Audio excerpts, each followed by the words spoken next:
Good afternoon, everybody. I'm not so sure how many Icelandic people there are in the audience, but going dag. Heiti Donal O'Mahony. So it's not very often, actually, I get a chance to speak in Iceland. It's the first time I've been here. So for all those years where people have been confusing Ireland with Iceland, I thought I'd put a map up there. So we're here in the corner, and this is Ireland. So just to clarify that. Yeah, well, I guess, yeah, they used to colonize us many years ago. The Vikings came down from here, among other places, to take our women and all that kind of thing. Okay, so I'm going to talk to you about, on the title of The Smart Grid and the Internet Should Be Friends.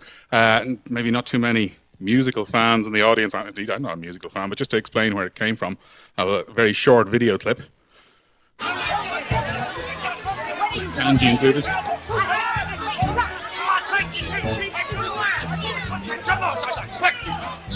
The farmer and the cowman should be friends.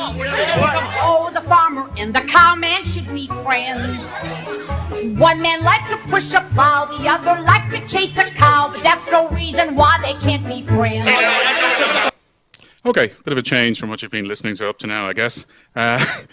Okay, so we really just wanted to make a kind of a parallel. This is a scene from Oklahoma where they talk about the interplay between the farmer and the cowman, whose interests should be not aligned. I'm going to maybe try and draw a parallel between that and the community that have been building the smart grid, or maybe the not so smart grid up to now, and the development of the internet. Now, I'm an internet specialist, so if there's any smart grid specialists here and I go off track on the history, please forgive me a little bit. Hopefully the internet piece will be accurate at least. So I want to try and draw some similarities between the historical development of those two fields, see what lessons we can draw from that, and see if we can learn anything about the way the smart grid should evolve in the future. As you know, it's undergoing huge evolution right now.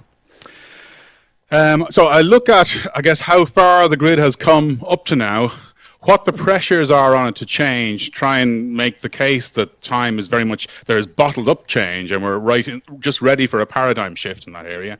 Outline a few possible futures. I guess pick the one that I think is the one most likely to yield dividends, the one I'm particularly working on now, just to talk a little bit about some research efforts and prototypes. I mean, they're very early. It's just to describe a lab that I'm building at Trinity College and where we hope to go with that. And then I'll close it. Okay. So history lesson then, grid development. So the grid and, I guess, the internet or the pre-internet started at much the same time, in the same kind of milieu. So, electricity was invented, and then people thought, okay, you can light things with this. So absolute wonder that you can read in the dark